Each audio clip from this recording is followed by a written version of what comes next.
Team ஏற்கனவே படிச்சிட்டாங்க, நானும் படித்தேன்.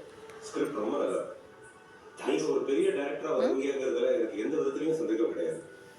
அப்பாவை மட்டும்தான் பார்த்துட்டுருக்குறேன் இவ்வளோ நேரம். ரொம்ப டைட்டா இருக்கு. எக்கச்சக்கமான இப்போ அண்ணாவை அது வரைக்கும் உங்களை மாதிரி ஒரு வளர்ந்து வர்ற டைரக்டரை ரொம்ப நாள் வெயிட் பண்ண வைக்கிறதுல எனக்கு உடன்பாடு இல்லை. ஒன்று பண்ணுங்க, உங்களுடைய நம்பரை என் செக்ரட்டரி கிட்ட கொடுத்து அனுப்பிப்போம். நானே கண்டிப்பா அண்ணாவை கொஞ்ச நேரம் அப்பாவை கொஞ்ச நேரம் பார்க்குறேன்.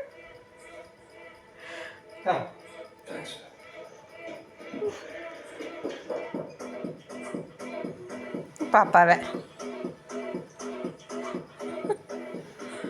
பெரிய ஹீரோலாம் வச்சு பண்ண முடியாதுப்பா. ஒத்துக்க மாட்டாங்க, கதையவே மாத்திடுவாங்க. எந்த டைரக்டரையும் ஒர்க் பண்ணணும். ஏன் பாப்பா உங்களுக்கு வந்து எப்படி பண்ணுறது? ஓடிடி இப்பெல்லாம் சின்ன படத்தை வாங்குறது இல்லப்பா, அதை மைண்டில் வச்சுட்டு ப்ரொடியூஸ் பண்ணுறதுல ரிஸ்க். இது முன்னாடி சின்ன கூப்பிட்றான்ப்பா கம்பெனி வீட்டு 3 அளவு கொண்டு போயிட்டாங்க. இதுக்கப்புறம் நான் பண்ணுற மாதிரி இல்லை.